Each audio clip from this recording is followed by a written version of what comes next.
This conference will now be recorded.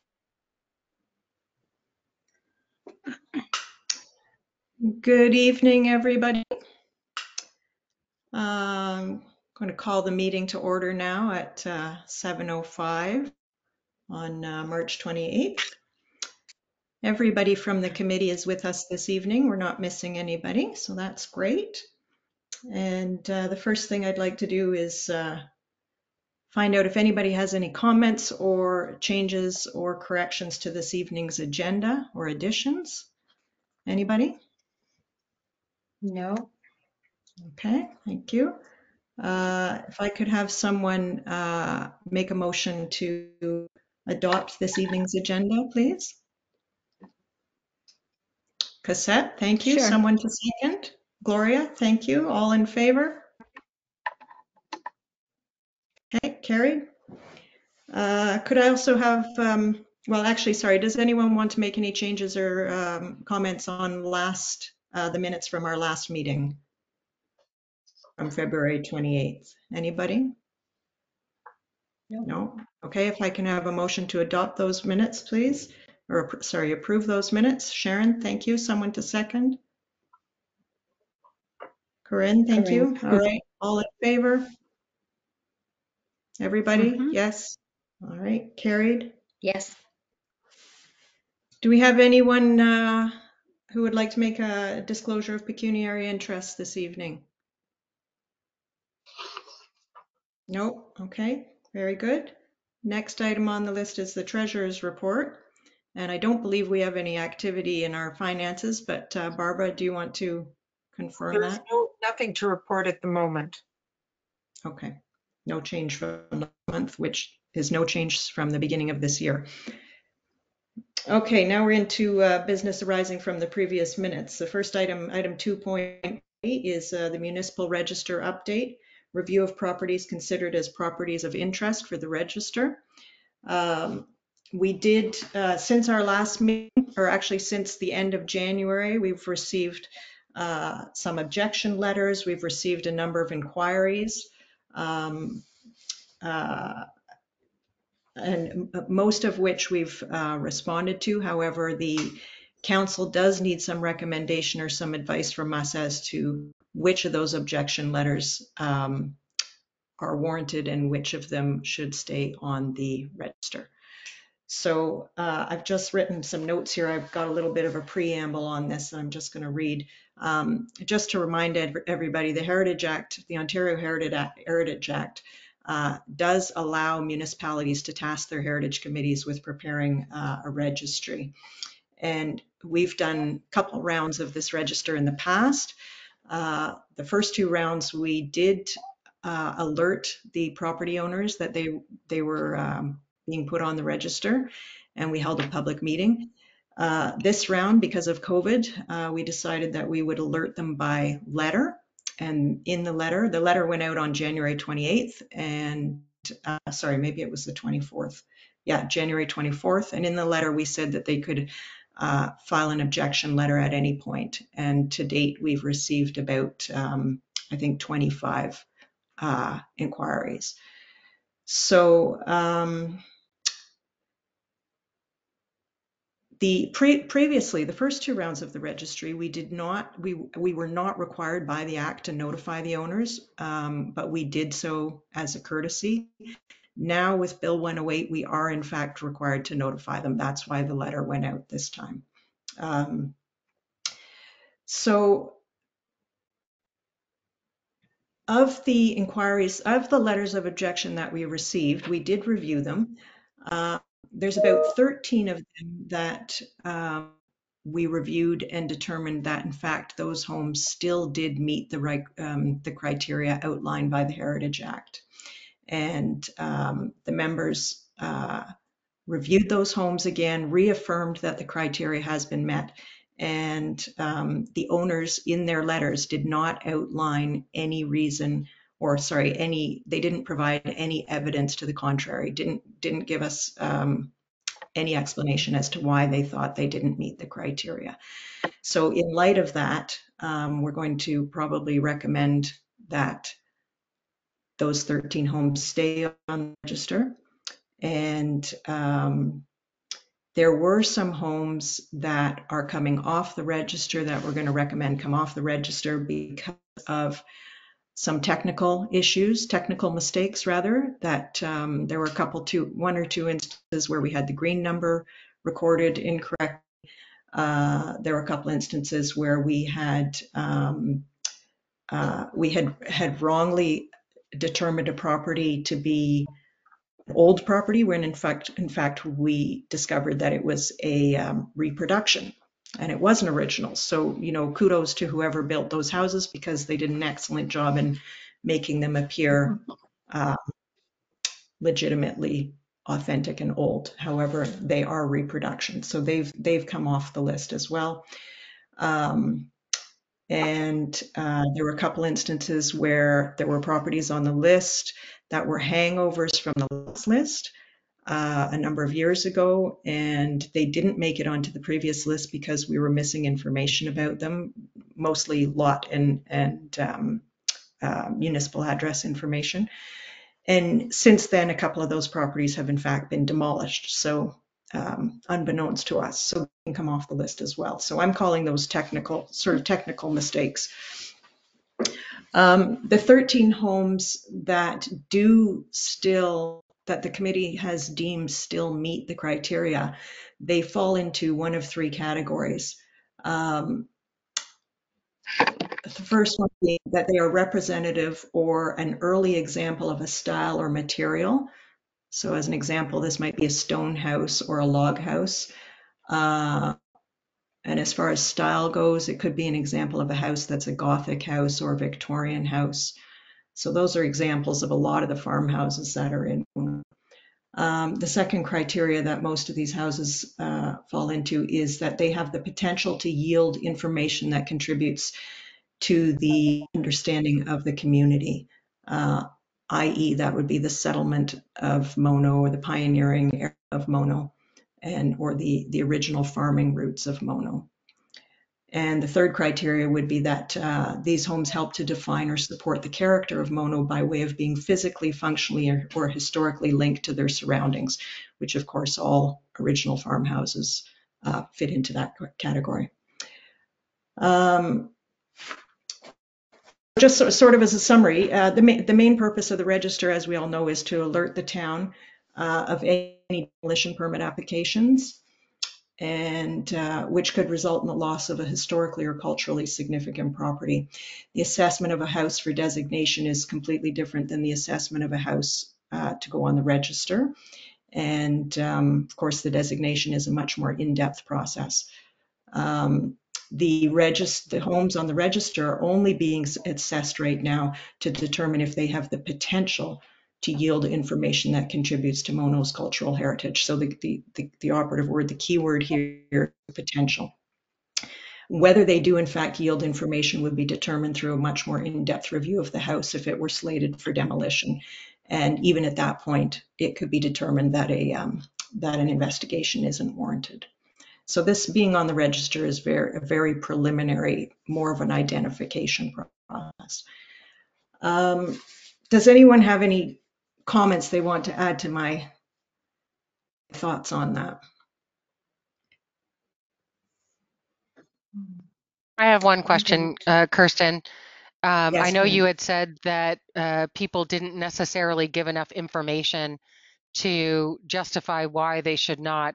I guess my question is this process going to allow people to put forth any comments and or discussions they have that can support them either obviously not being on the register, or is the list just going to go forward as you've indicated, and you're just going to slot those forward without further investigation? Right, that's a great question. I think in terms of our mandate, we've got to submit a resolution council giving our recommendation, which we will draft and prepare. But I think ultimately it's in the council's determination. After they receive that resolution, it's up to them to determine whether they're going to open the floor to further discussion with those 13 owners, and whether that would be done publicly in a meeting, or whether it would be done through, paper correspondence. But I think that probably it would be fair to the owners, of course, to know specifically which criteria applies, although I did just read the 3 criteria, but which criteria applies, and then that they get a chance to speak to those criteria.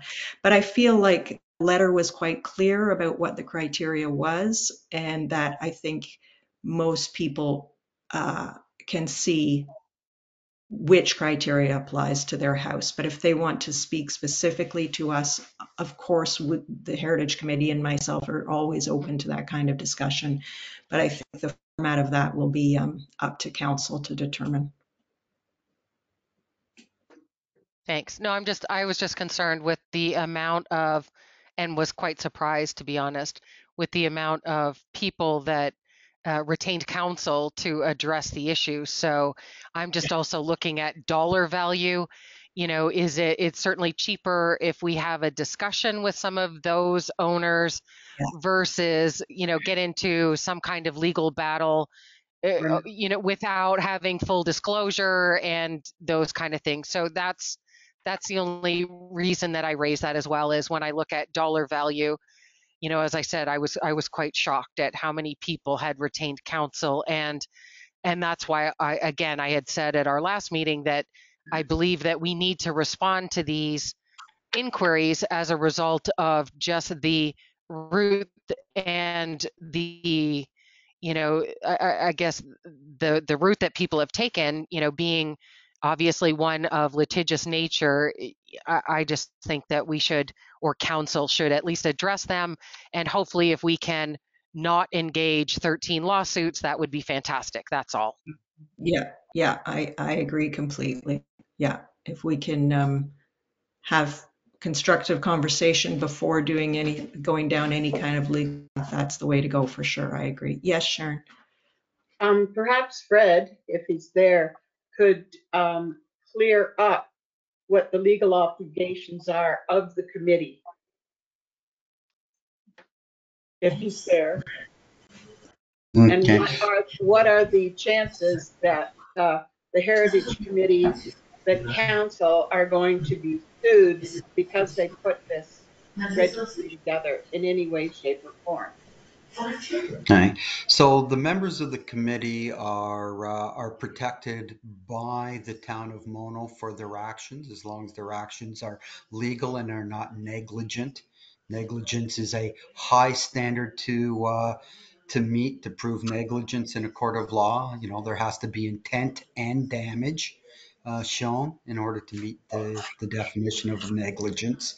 So the committee certainly is within they're performing the tasks have been assigned to them within their job as the committee members with respect to this heritage registry.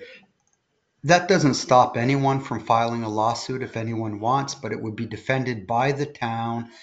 And if individual members were named, the town would also defend those. My personal opinion is that it would be an odd route to go because the province provides for other avenues short of a legal suit. Going to the ombudsman would be a far better process and a far less expensive process for landowners if they were unhappy with the decision made by council. And I want to stress that the committee is making recommendations. Council is making the decisions. Right? I don't know if that leaves any other questions unanswered. If it is, I'll try to answer them if I can. No, that's very helpful. Thank you, Fred. Thank you. Oh, Kristen, it's Mark. Mark has joined us. Great. Hello, Mark. Can you hear us? Hear me? Kristen, can you hear me? Who was that? Yes, I can hear whoever just spoke. Kathy, so I'm joining your meeting. Hi, Kathy. A concerned Oh, hi, Kathy. Yes. landowner who who does object to a number of things about this process, and I wondered if there would be a chance for me to speak. Yeah, I think that would be fine, Kathy. In fact, maybe now would be the time since I think we've sort of gone. Sorry, Fred, yes. No, so I didn't mean to cut you off, Kirsten, but Kathy, if you're able, if you can turn your camera on, it'll just assist, I think, with everyone in the conversation. I'm going to choose not to turn it on. Well, can everybody hear me still? Yeah, Yeah, a that's bit. If you're able to speak up a little bit, that might be helpful. You're a okay. bit quiet. Okay, you just give me some kind of sign language if you cannot hear me. Yeah, no, that's good. Fred, I see your hand is up. Can you hear me?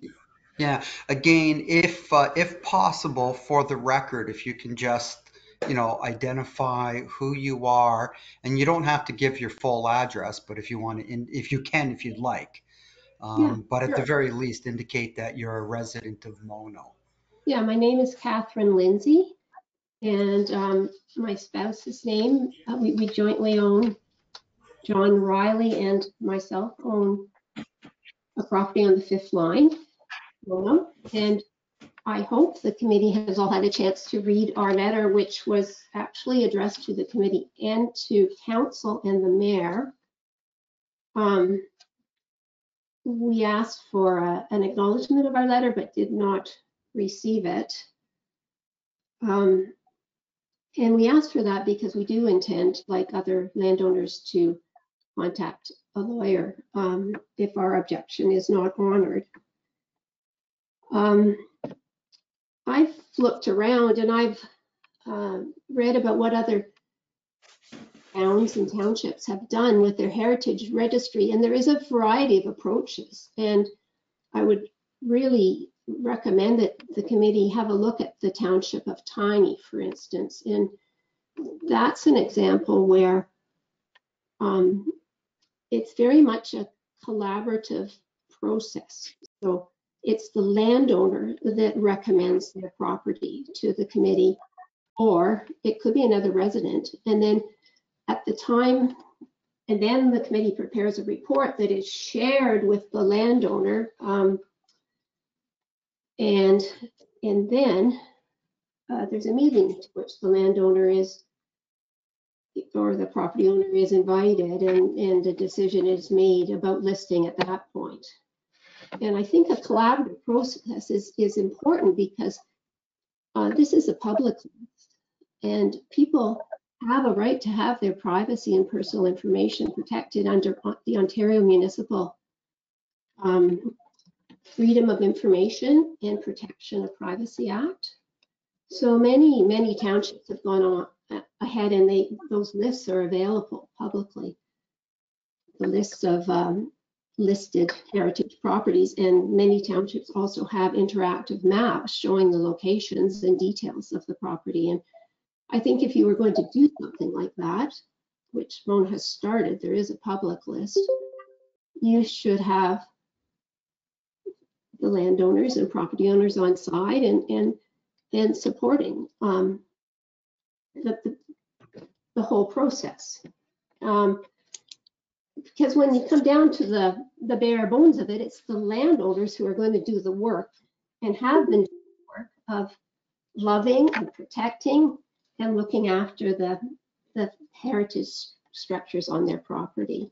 So I don't think it is right, morally right, to just send them a letter, and that's the first thing they hear about, is that their property's on a list and they've not seen the background information. All they see is it's on because of either A, B, or C, or in the letter it said 1, 2, or 3. So I think there's other ways this could be approached. We object because we have a farm operation. We don't want the fact that we have a bank barn. People have had their bank barns vandalized in this area. We want our animals to be safe and secure. We don't want trespassers. In the last 2 years, the Ontario Federation of Agriculture has undertaken a legal battle to protect farmers' addresses from being, which they deem to be personal information and important for the protection of their properties against trespass. They've undertaken this action to protect that personal information. And so I'm presenting it from a landowner's point of view. I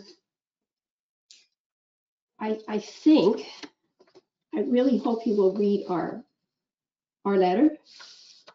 We actually have been approached twice and said we didn't want to be on any list and we didn't want to pursue it further. So what message does this send to landowners about their rights and working with people in the community if instead, maybe it was just forgotten, but you know, they have been approached in the past. Maybe that wasn't in the files. I don't know. What information is in the files for our property? Nobody shared that with us. So we really just object to the process, and we absolutely want our property taken off the list. You haven't said which 13 properties are going which way and which are going what way, but we will also consult a lawyer if the committee continues to propose this for listing.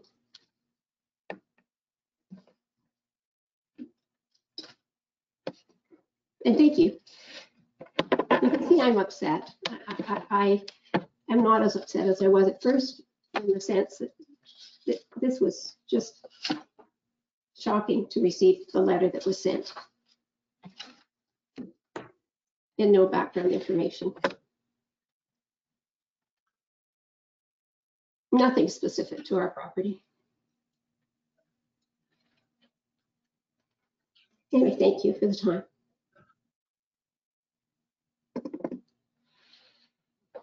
Kristen, you're on mute. Sorry about that. Kathy, thank you for all those comments. I have read your letter. I've read it very carefully a couple times. We are obviously we are in receipt of it. I'm sorry that if that wasn't conveyed to you properly, but I've paid great attention to your letter, and I know you basically just reiterated everything that was in your letter already. And I'm happy to speak to you and John about it at any point specific to your exact property. I know that you are concerned about privacy. So it might be best if we spoke, just directly about your property, so as not to divulge any information publicly right now. I was listening carefully to every point you just made there, and I think that we could have a good chat about some of those things and see if we can find our way through this. Sharon, were you waving your hand because you wanted to say something, because you were trying to tell me my mic was off? Either way, I had a little trouble hearing Kathy, but I certainly read the letter, and a lot of the letters that came to us, it sounds as if they are very concerned about designation, which is a totally different thing. With designation, there is a name involved. Let's face it, this committee is not going to designate all the homes that we had on that list, or Mono would be broke, because it costs. What does it cost? About 5,000, or what does it cost to designate? Yeah, that's about right. So as far as being on the registry, it's an address. We did have one gentleman who liked the idea very much, and he wanted the name of the farm, the family name of the farm on this registry, but that's not what it's about at all.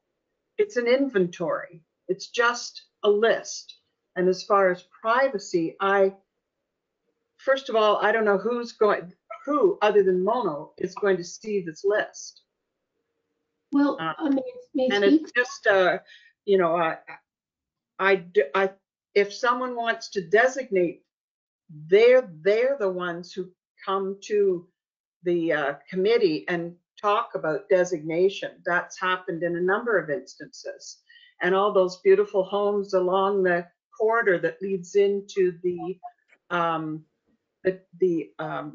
council chambers it's lined with beautiful homes that were designated, and there aren't a whole lot of them.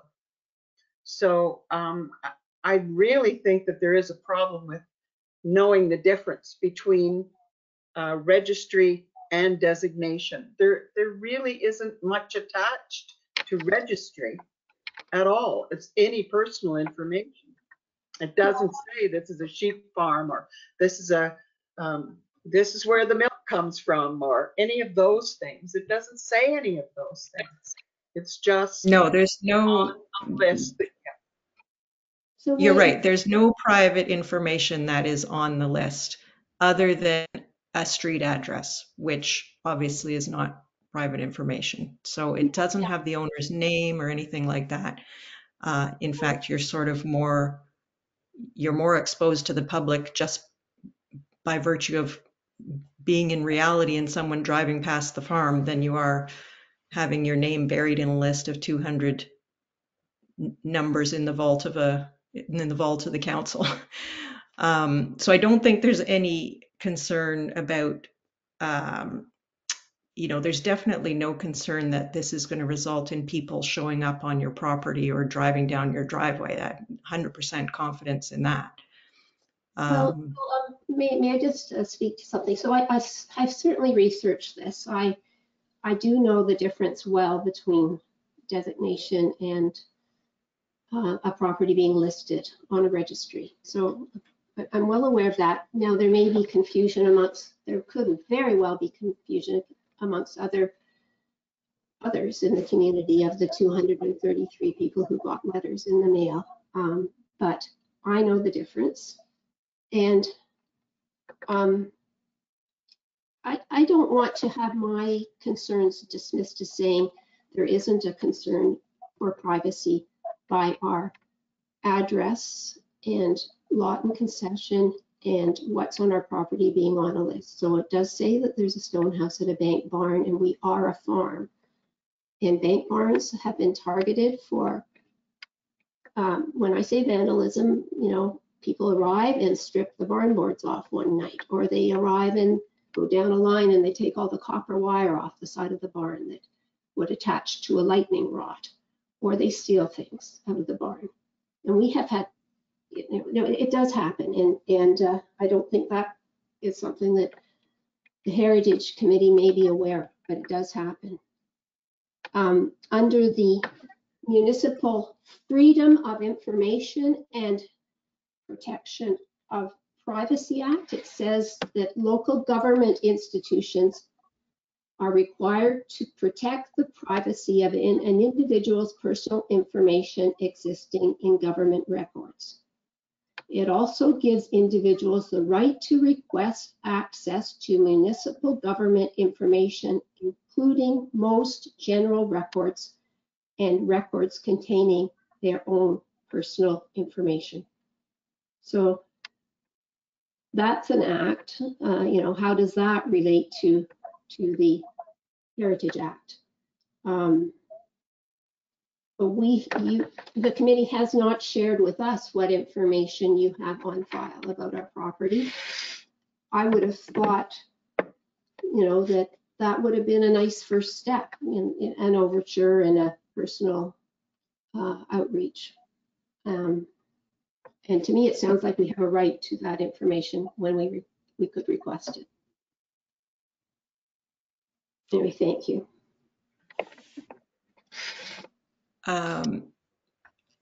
Kathy, I just want to say if you can reach out to me, directly at some point and we can talk about all the issues in the letter. But I want to thank you for verbalizing those issues at the public meeting tonight.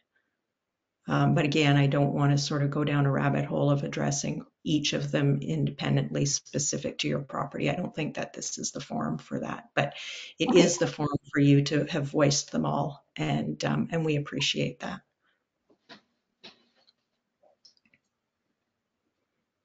Okay, does anyone have any other comments, general comments about the register, or comments specific to John and Kathy? If you don't have anything more to say, I'd like to read a proposed draft resolution.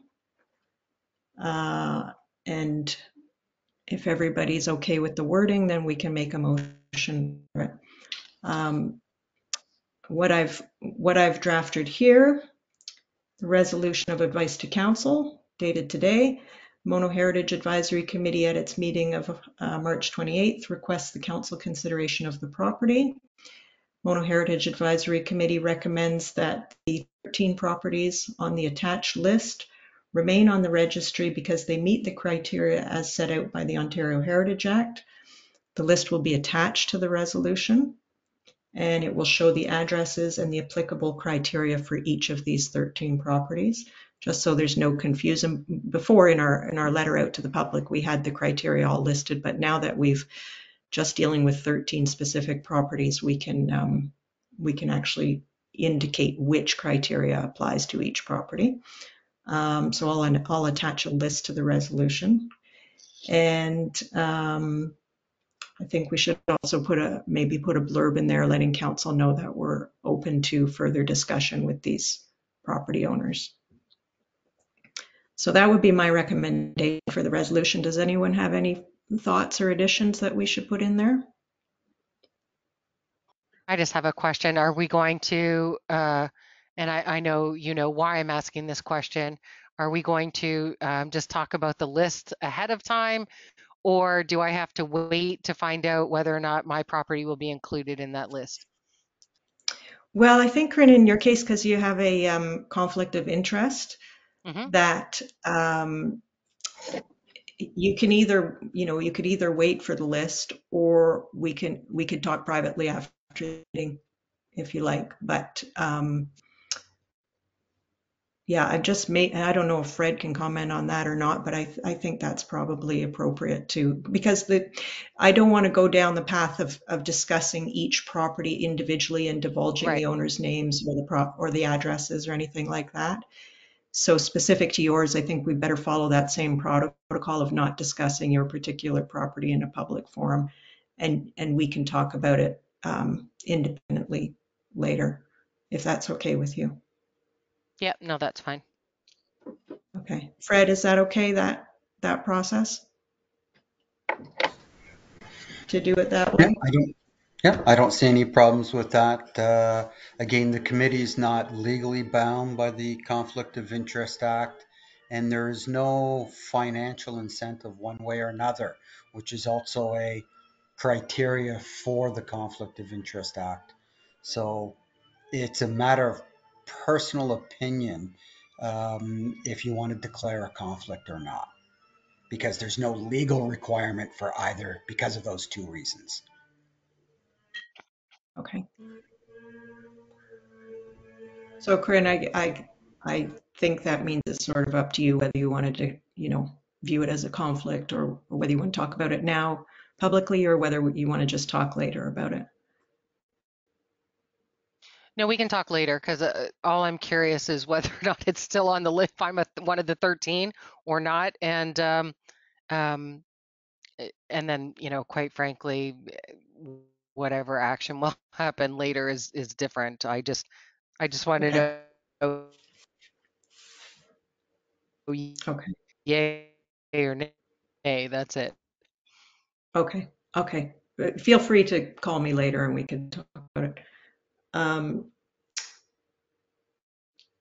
So, sorry, back to the resolution. Does anyone want to make any changes to the wording on that, or are we all okay with it? Any comments? I'm okay. Cassette, you okay? Oh, no microphone. I think you're nodding. Yes, the nod. I don't need to mute the nod. Okay. Yes. Okay. Corinne, are you okay with that wording? Aside from your own personal situation. Oh, can you hear me? Oh, I have no comment. I'm gonna take no position on the registry. Okay. Okay, that's understandable. Barbara, are you okay with it? Yeah, I'm gonna take no position on the registry. Okay. So you're going to abstain from the voting on the resolution? Corinne? Oh, gosh. I'm fine with it. I'm looking for you to suggest a mover and a seconder, and I will record Corinne as abstaining. Okay. Sharon, you're okay with it? No further comment? Okay. If that's the case, then I'll make the motion to accept the resolution the way we just drafted it. If I could have someone to second it. Cassette, thank you. All in favor? Okay. Carried, thank you. Okay, I think that's it for that issue this evening. Next item is the Globe Restaurant, next steps with the plaque. I think we've got two outstanding issues on the Globe Restaurant. One is getting the plaque made and the other one is getting the photograph for the council chambers. And those have really fallen by the wayside a little bit while we've been dealing with the registry. So let's just continue to defer them until we have time to address them. But keep it on the radar. We've got to get that plaque done. Any comments from anyone on that? Globe? No? Okay. New business, item 3A, the Mono newsletter. I believe the newsletter has gone out now, maybe? Anyone know? I got It's at it. the printers. Oh, Hasn't been mailed Okay. yet, but we're expecting it back, and it'll probably be in people's hands before this week is out. Oh, good. Mm, That's great. Well, I good. always look forward to getting the Mono newsletter. Me too. Hmm. just, Yes, did we get cassette. a link for? Yes. Yes.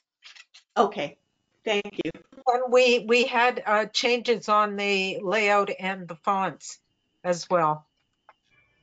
Oh, good. Okay, thank you, Barbara. Cassette, thank you so much for your work on that. Well, Barbara is the cleaner upper and fixer upper of my work. The fixer. She's our fixer. Okay, the Heritage Garden. So we've got this relatively new item on the agenda about the Heritage Garden and what to do about it. And I did speak to Laura Ryan about it and told her that we were thinking about revamping the garden and possibly dedicating it to DJ and to Laura. And she was on board with that idea. So that was really nice to hear. And now I think what we have to do is figure out what kind of garden, what the theme is going to be. Are we still going to have heritage plants in there? Are we going to have some grasses in there? Are we going to have some flowers in there? And we really need to get a couple people who are knowledgeable about this kind of thing to run with it. And I think almost we need like a little subcommittee to figure out how to take it from here. And Sharon, I know you've got a green thumb. Do you have thoughts on this? I also know a lot of people who know about heritage plantings. So that might be a good idea. But I also thought that Gloria should be with me. I agreed last time to join you if Yeah. you take the lead, Sharon. Okay. I'd like to do that. Okay. So perhaps if we got together when finally the snow leaves and we can have a look at Yes. it, see what's there, and then maybe we could come back to this committee with some recommendations. How does that sound? Is that That sounds That good. would be No, great. that sounds fine. Mhm. okay? Yeah. So Yeah, obviously, the snow is it's disappearing, so we should be able to have a look and yes. Yeah. we could See, report back next meeting. That would be um, great. Thank you both. Mhm. And I guess once we start to develop a planting plan, we can talk about, whether we should do a plaque and what that plaque might look like and what the wording might be. Mhm. Yes, Sharon? Okay. which brings up another problem. I'm not going to be in the country on April 25th. So for the next meeting, I won't be here. I'm so sorry about it, but not sorry. Have a really good time. Okay. Okay. But you and I will visit the garden before then, right? Fine. We'll Yep. make a time to get together. Yeah. Good. Sounds good. Good, good. Thank you. Okay, the next item is cultural heritage promotion materials. I think this might be the tablecloth. Anyone? Well, I've got a Barbara? rough outline, and I guess all I need to do is get some prices, and we're away to the races. And since it looks like we're officially opening up in mono town events, we perhaps should get it sooner rather than later. Can anyone Yeah. remember where we got the vests made? Because I'm assuming that they would also do this. I have a feeling we got them done from Dufferin Supply. Yeah. All right, I'll give them a call. Yeah. Okay. Yeah, I'm That was sure they Robin, can. wasn't it? Yeah. Yeah. Yeah. That would be great, Barbara. Thank you. Look forward to seeing it. What color? What color is it? I was thinking we keep with our burgundy theme since we've got the burgundy vests now. Yeah, A good idea. great. Mhm. Okay. Yeah. All Yeah. right, very And nice. just simply heritage mono on the front with the town logo would probably suffice. And rather than a Yeah, fitted one, I think we should just get one that will accommodate an 8 foot, a 9 foot, and a 6 foot. yeah, yeah, for sure. Because we'll never know what Something looser. size. Okay. Yeah, that we can drape it over any size. That would be great.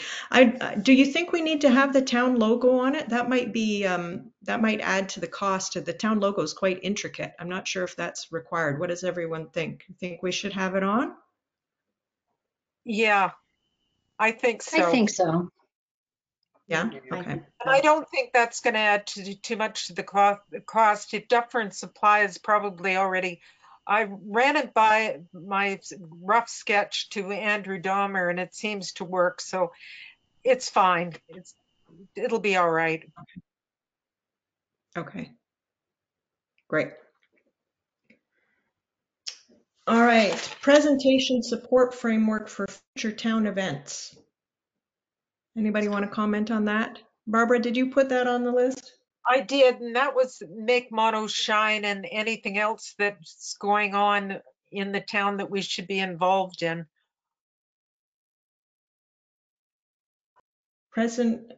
Presentation support framework.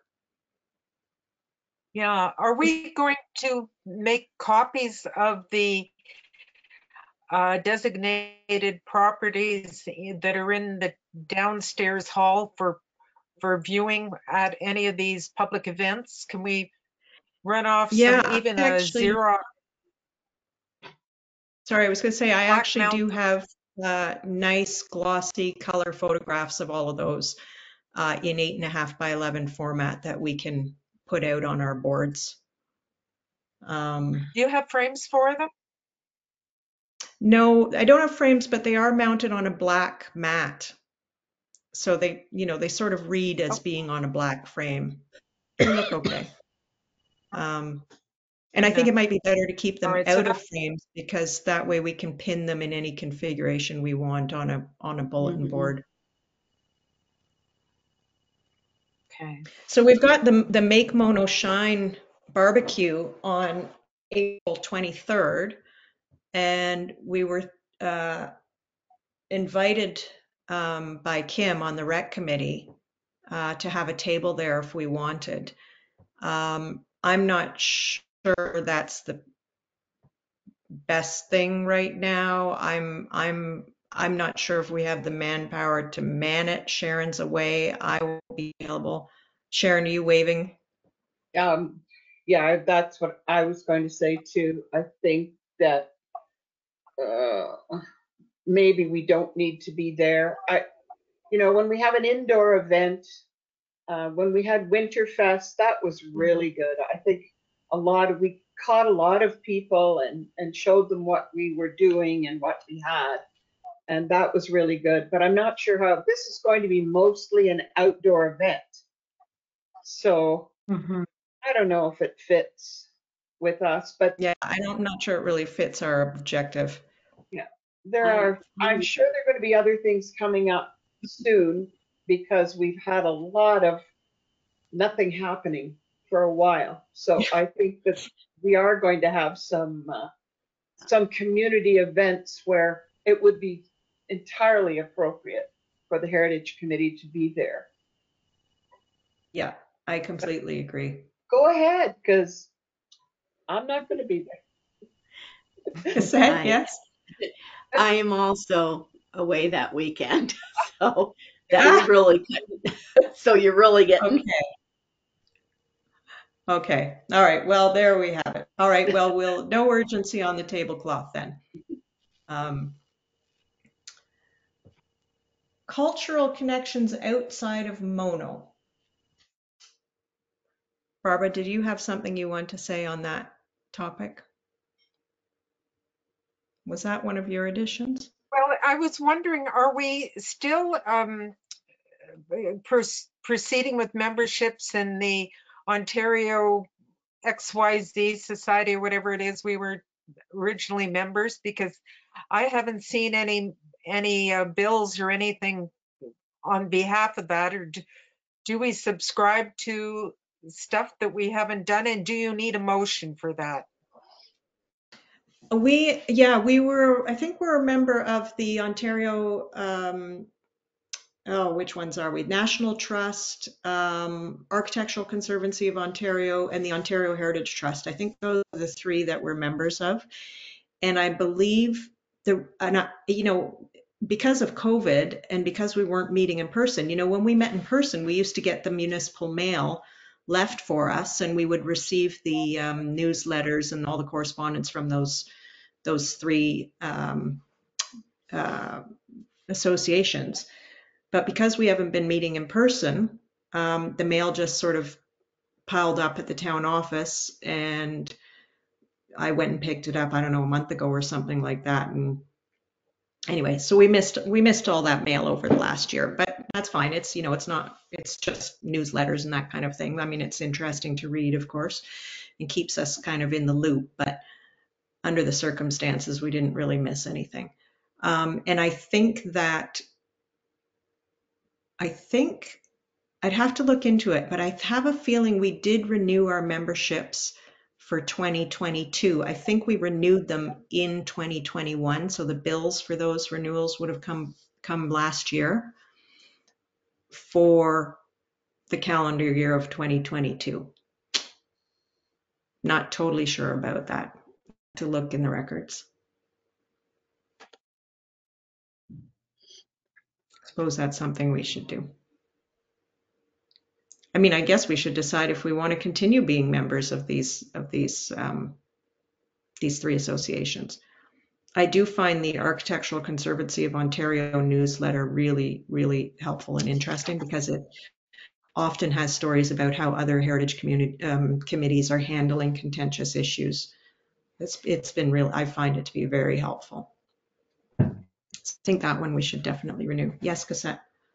I was just going to say, I think with changes in legislation and provincial movement to, allow more development, blah, blah, blah, blah, blah, that we should probably keep in touch in as Yeah. many ways as we can.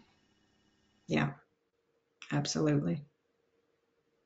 Can we hold off on renewing or doing anything about this till we're in person meeting and we can see the actual copies and then make a motion to renew for 2023? Does that make sense? Yes, it That does. makes sense. Yeah, I'd like sounds good to to see me too. Okay.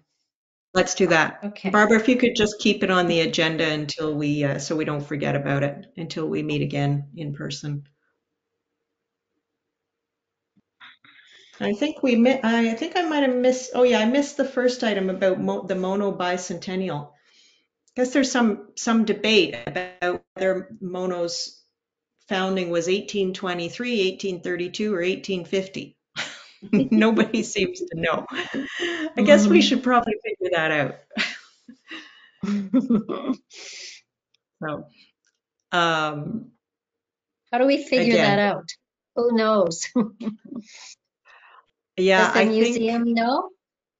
I was going to say, I think we have to ask Laura at the museum to double check it for us. Okay. Okay. It really depends where you look. We're seeing different years coming up and different, and do you do it based on when the first land grant was issued? Do you do it based on the first survey? Do you do it on when the town was incorporated? There's lots of sort of milestones, and I guess we should decide which is the one that's most applicable or would make the most sense as a founding year. Anyone have any thoughts about which of those milestones you think should be considered the beginning of Mono? I don't know. Okay. Yes, Cassette. I don't know. If you would like, if you would like me to approach Laura and draft up a little, just what information she can give me, and I can bring it to the next meeting if it gets done by then, or the meeting after, and would that That be would be okay? Would fantastic. that be? Yes, please do Thank that. you. That would be wonderful. Thank you. Thank you. Yeah. Yeah, Cassette, if you can just run with this and try and figure it out and make a recommendation about, what your logical thinking is on it, that would be really helpful for everyone. Okay, or at least Thank bring you. you back what I find, and Yeah. we can Yeah. Perfect. decide Thank together. you. Okay. Thank you. Okay. Okay, item 3D, new members, and Mark has been very quietly listening to our meeting. Mark, it's nice to meet you over Zoom. Do you feel comfortable turning on your camera, Mark, or do you want to just stay as an audio guest? Oh, maybe we've lost him. Maybe he didn't want to be an audio guest. I don't know. Maybe he's trying. Hi, Mark.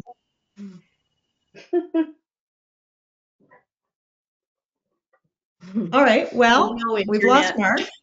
Mark. What? Mono internet. Yeah, exactly. Uh, Okay, well, maybe Mark will appear in the next 30 seconds, but basically we've come to the end of the meeting now. Does anyone have anything else before we sign off? No, okay. If I could have a motion to adjourn the meeting at 7:59. Let's make it 8 o'clock. Okay. Corinne, and seconded by Sharon. Thank you, Sharon. All right. All in favor? Yes. Carried. Meeting adjourned. Thank you, Kirsten. Thank you. Yeah, thank you. Thank you, everybody.